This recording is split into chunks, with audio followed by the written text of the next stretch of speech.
네, 여러분 반갑습니다. 오늘은 너무 유명한 작품이죠. 어니스트 헤밍웨이의 노인과 바다 라는 작품을 가지고 짧게 이야기를 나눠보려고 합니다. 너무 유명한 책이라서 아마 안 읽어본 분들보다는 다 읽어본 분들, 근데 적어도 대부분은 제가 알기로는 청소년 시절에 읽었던 기억을 가지고 계신 분들이 많을 것 같고요. 대충 어렴풋이 기억은 나지만 그래서 읽어봤으니까 뭐 이러고는 이제 책장에 꽂혀 있거나 다시 펼쳐들지 않은 분들도 훨씬 많을 것 같아요.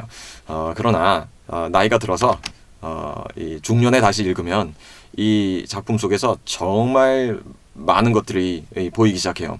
그러니까 어릴 때는 보지 못했던 것들이 이제 인생을 살면서 연륜이라는 게 쌓이다 보니까 훨씬 더 몰입감 있게 공감하면서 읽을 수 있는 부분이 많아집니다. 뿐만 아니라 이런 작품들 읽기 전에 한번 그 검색창에 작가나 작품에 대한 그 내용을 한번 검색을 하셔서 미리 조금 더 알고 보시면 읽다가 발견되는 게 훨씬 더 많을 수 있어요. 그래서 이런 방법도 한번 추천을 드리겠습니다. 제가 오늘 이 짧은 시간 동안에 이걸 뭐 사실 다 분석해서 얘기 드릴 수는 없을 것 같고요. 제 목표는 충분히 많이 상상하시면서 이 책을 재밌게 읽게 만드는 것, 또 이 영상을 보기 전에는 별로 뭐 노인과 바다 굳이 내가 또 읽어야 돼 막 이런 마음이 있다가 이거 한번 꼭 읽어보고 싶다 라는 그런 마음이 들게 하는 것이 제 목표이기 때문에 거기에 좀 초점을 맞춰서 이야기를 나눌까 합니다. 우선은 바다 낚시를 안 해본 상태에서 이 책이 공감되기가 어려운 부분들이 있기 때문에 조금 말씀을 드릴 필요가 있을 것 같아요. 저도 낚시 잘 안 해봤어요. 더군다나 이 작품 속에서 이 주인공 산티아고 할아버지가 하고 있는 낚시는 급이 다른 낚시입니다. 낚으려고 하는 고기의 사이즈가 이게 요런 낚싯줄로 낚을 수 있는 뭐 이 팔뚝만한 이런 물고기가 아니고요. 우리가 아는 것처럼 거대한 청새치예요. 청새치는 몸 길이가 굉장히 다양한데 어른 키만한 것이면 되게 작은 거고 작품 속에서 등장하는 거는 5m가 넘는 거예요. 이 5m가 넘는 거의 준 고래만한 걸 도대체 뭘로 잡냐? 방식은 아주 무식하고 단순합니다. 이 미끼를 걸어둔 굵은 낚싯줄을 깊은 바다에 들여요. 그러면 이제 이놈이 물죠? 물면 이 지칠 때까지 배를 끌고 가도록 계속 끌려가 줍니다. 줄을 장력을 계속 유지해 주면서. 근데 여기서 이것을 낚싯대로 하진 않아요. 맨손으로 해요. 장비가 좀 부실한 것 같기도 한데 이 노인은 평생 동안 그렇게 낚시를 해왔던 그 타고난 감각을 가진 존재예요. 그래서 낚싯줄이 너무 팽팽해지면 끊어질 수 있고, 그죠? 또 너무 느슨하면 고기가 힘을 덜 받으니까 최대한 이 센 장력을 오래 유지하면 고기가 빨리 지칠 거 아니에요? 그래서 쭉 딸려가다가 이제 고기가 지치면 원하는 방향으로 못 가고 해류를 따라가게 되죠. 그때쯤 되면 줄을 더 당깁니다. 그러면 이제 고기가 이 물고 있는 게 이 사이드로 이렇게 기울어지기 때문에 고기가 그 방향으로 선회하기 시작해요. 고기가 선회를 시작하면 줄을 계속 당기면서 고기와 배의 간격을 줄입니다. 그 과정에서 이제 고기는 점점 지쳐가고 나중에 벌러덩 물 위로 떠오르게 되죠. 그러면 노저어 가서 작사를 꼽는 거예요. 그런 방식의 바다 낚시입니다. 그리고 노인이 타고 있는 배는 이제 스키프라 그래서 이 모터 달린 큰 배가 아니고 노저어서 가는 돛담배예요. 그래서 성인 2명 정도면 이제 거의 더 이상은 사람이 탈 수 없을 사이즈의 배. 그런 배를 이 노인이 혼자 몰고 나가서 망망대해에서 5m가 넘는 물고기를 몇 날 며칠 밀당을 해서 잡는 그런 단순한 구조의 이야기입니다. 그런데 묘하게도 이걸 읽다 보면 이 우리의 핏줄 속에 막 그 힘이 불끈불끈 솟는 느낌을 갖게 돼요. 그래서 노인과 바다는 좀 내가 목표를 좀 상실하고 있을 상황에 또 마음이 약간 우울하고 울적할 때 뭐가 좀 이렇게 비실비실해지고 의지력이 약해지는 그런 이 멜랑콜라한 상태가 됐을 때 그때 읽으면 굉장히 좋은 효과를 볼 수 있는 책입니다. 주요 장면들을 제가 스킵해가면서 한번 낭독을 하는 것으로 여러분의 입맛을 자극해 보도록 하겠습니다. 우선 첫 페이지는 안 읽을 수가 없겠죠. 그는 멕시코 마을에 조각배를 띄고 홀로 고기잡이를 하는 노인이었다. 첫 문장부터가 벌써 무게가 있습니다.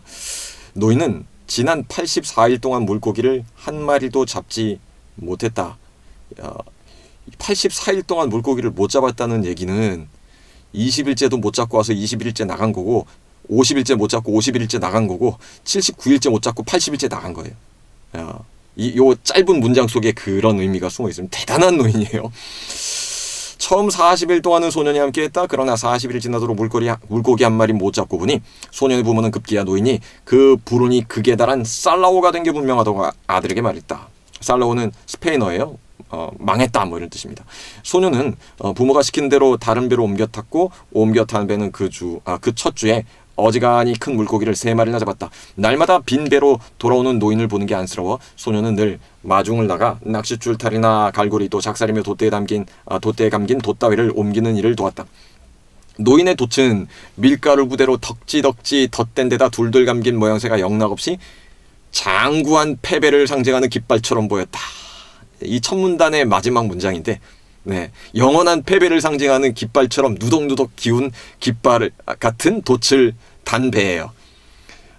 그럼 겉모습으로 봤을 땐 노인이고, 정말 볼품없어 보이고, 84일째 못 잡았고, 그러니까 도대체 별 볼 거 없는 인생인 것 같죠. 그런데 그 다다음 문단에 보면 노인은 모든 게 늙었고 오래됐지만 바다색을 담고 활기와 불굴의 의지가 서린 그 눈만큼은 예외였다. 이런 겉모습은 중요하지 않죠. 이 눈빛 하나로 끝내버립니다. 자, 노인은 혼자 바다로 나가서 이 고기잡이를 준비합니다. 근데 여기서 바다에 나가기 바로 그 밤에 꾸는 꿈이 있어요. 그리고 노인의 꿈에 자주 등장하는 장면이기 때문에 요건 또 키워드에 해당돼요. 노인의 꿈에 뭐가 자꾸 나오냐면 아프리카의 사자들이 나옵니다. 그것도 해안을 어슬렁어슬렁 걸어다니는 사자들이 나와요. 그것을 볼 때마다 노인은 어쩌면 자기가 동경하는 대상, 굉장히 그 고독하고 강한 존재죠. 해변을 어슬렁어슬렁 다니는 이 사자들을 어떤 인상이 풍겨집니까? 아프리카. 해밍웨이가 자기가 상남자 컴플렉스가 살짝 있어요.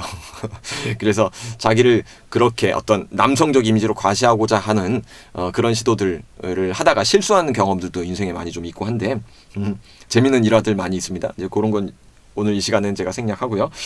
하여튼 아프리카의 사자들, 요거는 작가 자신이 불굴의 의지를 드러내고 싶은 상징물이고, 이 작품 속에 나오는 주인공이 바로 동경하는 대상이기도 하죠. 곧바로 잠이 든 노인은 어린 시절 갔던 아프리카 꿈을 꾸었다. 하염없이 길게 이어진 금빛 해변, 눈이 부시게 새하얀 해변, 그리고 높이 솟은 곳과 우람한 갈색 산들이 보였다. 요즘 들어 노인은 매일 밤 그 해안가에 사는 꿈을 꾸었다. 꿈속에서 파도가 포효하는 소리를 듣고 그 파도를 헤치며 노져오는 원주민의 배를 보았다.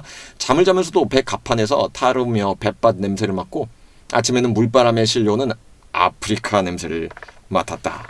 그 다음 문단에 보니까 노인은 이제 폭풍우나 여자들 꿈을 꾸지 않았다. 심각한 사건이나 큰 물고기, 주먹질, 힘겨루기 같은 것도 꿈에 나오지 않았다. 죽은 아내의 꿈도 꾸지 않았다. 이제 노인은 어떤 정경이며 해변을 거니는 사자들 꿈만 꾸었다. 사자들은 황혼역이면 새끼 고양이들처럼 뛰놀았고, 노인은 소년을 사랑하듯 사자들을 사랑했다. 사자 꿈. 힘이 솟는 꿈이죠. 자, 긴 시간, 이 바다에서의 지루한 과정들을 이겨내고, 그 다음에 사실은 더 힘든 싸움은 이 청새치가 낚시를 문 거죠. 그 다음에는 이제 끌려가고 밀당을 해야 되는데, 어마어마한 놈을 물었기 때문에 이 어마어마한 놈이 지치지를 않아요. 그래서 계속 시간은 흘러가고 노인은 힘이 빠지고, 더군다나 노인이다 보니까 신체적인 어떤 어려움들도 있습니다. 왼손에 쥐가 나서 굽어지기도 하고요. 식량이나 물도 많이 부족한 상태고요. 무엇보다 얘기할 대상도 없고 홀로 망망대해에서 떠다니고 있는 상태인 거죠. 그러나 노인이 지치지 않는다라는 것. 이게 되게 중요한 것 같아요. 지쳐야 되는데 이 모든 정황상 이쯤 하면 포기할 수밖에 없는 그런 극한 상황인데 이 노인은 포기하지 않더라. 예. 이 작품 속에서 끊임없이 해밍웨이 자신이 우리에게 들려주고 있는 목소리죠. 예. 샌티아고 같은 사람도 이렇게 포기하지 않고 이 끝까지 이 승부의 세계에 들어가 있다. 우리가 살고 있는 세상이 승부 아닙니까? 승부. 정글 같은 우리 나이쯤 되면 다 그런 느낌 알고 있죠, 뭔지. 네, 조금만 내가 정신 못 차리고 멍해지면 훅 밀려 떨어질 것 같은 그런 아찔아찔한 순간들을 우리가 겪으면서 살아왔잖아요. 그러다 보면 지치기도 하고 힘들기도 하고. 그때요 노인과 바다. 한 권 잡사보시면 이 보약한 첩보다 좋은 거죠. 그 물고기와 밀당을 하는 과정에서 이런 거의 마지막 장면인데 요거 중요하니까 제가 한번 좀 한두 페이지 읽을게요. 노인은 또다시 현기증을 느꼈지만 안간힘을 다해 거대한 물고기를 붙잡았다. 내가 저놈을 움직였어. 노인은 생각했다. 이번에는 저놈을 끌어올 수 있을 거야. 손아 끌어 당겨라. 노인은 생각했다. 다리야 버텨다오. 머리야 날 위해 견뎌다오. 날 위해 견뎌라. 제발. 머리 넌 한 번도 맥을 놓지 않았잖니. 자기가 자기 자신한테 하는 말이에요. 이번에는 내가 꼭 저놈을 끌어오마. 그러나 물고기가 배전에 나란히 다가들기 훨씬 전부터 온 힘을 들여 당겨봐야 물고기는 잠시 기우뚱하더니 곧바로 다시 몸을 바로 세우고 헤엄쳐 가버렸다. 이놈 물고기야. 노인이 말했다. 이놈아 너는 어차피 죽어야 할 운명 아니더냐. 그렇다고 나까지 죽여야겠니. 그래 본들 아무 소득 없어. 노인은 생각했다. 입이 너무 말라 말도 못할 지경이었지만 노인은 물을 마시러 손을 뻗을 수도 없었다. 이번에는 놈을 배전으로 끌어와 붙여야 해. 노인은 생각했다. 저놈이 몇 바퀴 더 돈다면 난 버티지 못할 거야. 아니야 넌 할 수 있어. 노인이 자신에게 말했다. 넌 언제까지고 할 수 있어. 이번에 물고기가 다시 돌 때는 거의 붙잡아 올 뻔했다. 그러나 물고기는 또다시 몸을 바로하고 천천히 헤엄쳐 멀어져 갔다. 물고기야 네가 나를 죽이겠구나. 노인은 생각했다. 하지만 내게는 그럴 자격이 있어 형제여. 내 평생 너처럼 크고 아름답고 침착하고 기품 있는 물고기를 본 적이 없다. 그러니 와서 날 죽여라. 누가 누구를 죽이든 무슨 상관이겠냐. 예. 인생에 한 번 만날 이 적을 만난 거죠. 근데 그 적은 밉지가 않죠. 오히려 이 피를 끓어오르게 만드는 묘한 승부욕을 불러일으킵니다. 늙은이 지금 자네 머릿속에 혼미해지고 있군. 노인은 생각했다. 정신을 똑바로 차리고 있어야 해. 정신을 똑바로 차리고 사내답게 견뎌낼 방법을 강구해보란 말이야. 아니면 물고기처럼이라도. 노인이 말했다. 정신 차려라 머리야. 노인이 말하는 소리는 자신의 귀에도 잘 들리지 않았다. 정신 차리란 말이다. 물고기는 두 번 더 선회했지만 상황은 마찬가지였다. 어찌할지 모르겠어. 노인은 생각했다. 매번 정신을 잃을 것 같다고 느껴지는 순간이 있었다. 어찌할지 모르겠어. 그래도 한 번 더 해봐야지. 노인은 한 번 더 힘을 쓰면서 드디어 물고기를 돌려놓나 싶었는데 그만 정신이 아찔해져 버렸다. 그 사이 물고기는 몸을 바로 하고는 거대한 꼬리를 공중에서 휘저으며 다시 천천히 헤엄쳐갔다. 한 번 더 해보겠어. 노인은 스스로 다짐했다. 이제 두 손은 흐물거리고 눈앞도 희미해졌다. 노인은 다시 시도했고 사정은 마찬가지였다. 다음 행동을 시작하기 전에 노인은 의식이 희미해지는 것을 느꼈다. 다시 한번 해보는 거야. 노인은 생각했다. 노인은 모든 고통과 마지막 남은 힘 그리고 이미 잃은 지 오래인 자존심을 죄에 끌어다 물고기가 겪고 있는 고통에 맞섰다. 물고기가 모로 조용히 헤엄쳐 다가들면서 그 주둥이가 조각배의 겉판자에 닿을 뻔했다. 길고 넓고 보랏빛 줄무늬를 지닌 바닷속 무한한 존재가 조각배를 지나쳐가고 있었다. 드디어 뻗어서 끌려오는 거예요. 노인은 낚싯줄을 내려놓고 발로 밟고 선 채 작사를 할 수 있는 한 높이 쳐들었다. 그리고는 온 힘을 다해 동원할 수 있는 이상의 힘을 써 자신의 가슴께까지 솟아오르는 물고기의 거대한 가슴 지느러미 바로 뒤 옆구리에 작사를 내리꽂았다. 쇠날이 물고기 몸통에 박혔다는 느낌이 들자 노인은 작살 자루에 몸을 기대 더 깊이 쑤셔받고는 그대로 온 체중을 실어 작사를 밀어 넣었다. 네, 이 길고 긴 사투의 마지막 장면이에요. 그러면 이제 노인은 이 물고기를 죽였고 너무 크기 때문에 배에 싣는 건 불가능하고 그렇다고 뒤에다 끌고 올 수도 없어요. 배 옆에다 붙입니다. 네, 남아있는 낚싯줄을 잘 이용해서 머리 쪽을 잘 꿰매듯이 이물에 붙이고 꼬리지느러미를 고물 쪽에 붙이고 그 다음에 몸통도 중간에 배에다가 이어 붙여버립니다. 문제는 이 물고기에서 다량의 피가 바다로 흘러갔죠. 그래서 싸움은 이게 끝이 아니라 상어가 달려들기 시작합니다. 그러면 노인은 상어하고도 싸워야죠. 야, 이제 모든 것이 바닥난 상황. 심지어는 첫 번째 상어를 찌르는 과정에서 작살도 잃어버려요. 도구는 점점 없어지고 기운은 빠지고 상어들은 자꾸만 어디서 나타나서 물고기를 물어뜯죠. 그런데 노인은 그 물고기가 꼭 자기 자신 같거든요. 자, 노인은 싸울 수 있을 때까지 싸웁니다. 그리고 아마 노인과 바다의 최고의 명문장이 뭡니까 하면 바로 요걸 꼽을 텐데, 노인의 혼잣말이죠. 하지만 인간은 패배하게 만들어지지 않았어. 노인이 말했다.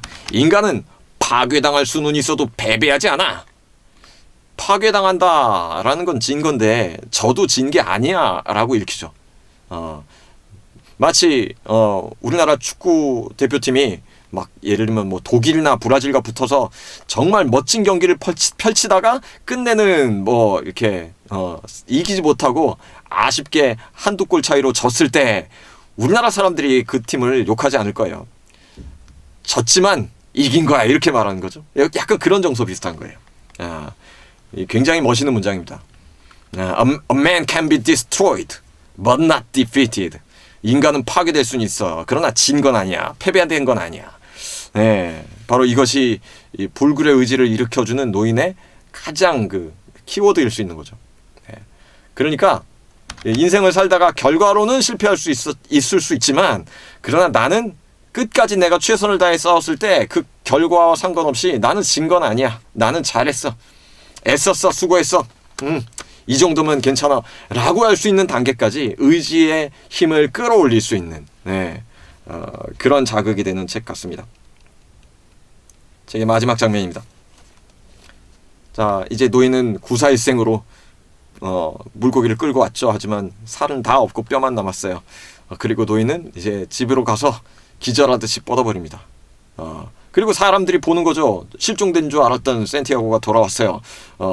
그 배가 보이는 거죠. 그리고 그 배 옆에 생선 뼈가, 생선이라니까 너무 작아 보이네요. 매달려 있는 거죠. 그 장면입니다. 저게 뭐죠? 이제 쓰레기 신세가 되어 파도에 쓸려가기만 기다리고 있는 거대한 물고기의 등뼈를 여자가 가리키며 물었다. 티비론입니다. 웨이터가 말했다. 상어요. 웨이터가 나름대로 어찌된 일인지 소상히 말해주려 했다. 상어 꼬리가 저리 잘생기고 아름다운 줄 몰랐어요. 상어 아닌데. 나도 몰랐군. 여자와 동행인 남자가 말했다. 길 위쪽 오두막에서 노인은 다시 잠을 자고 있었다. 여전히 얼굴을 묻고 엎드린 채 잠들어 있었고 소년이 곁에 앉아 노인을 지켜보고 있었다. 그리고 마지막 문장입니다. 노인은 사자꿈을 꾸었다. 그러니까 노인의 싸움은 끝난 게 아니죠. 아마 며칠 안으로 다시 바다로 나갈 것을 암시하는 것이 요 마지막 문장일 거예요. 자, 이렇게 해서 우리 지친 중년 어깨를 다시 근육빵빵한 이 재무장 상태로 만들 수 있는 책, 노인과 바다에 대한 짧은 이야기였습니다. 감사합니다.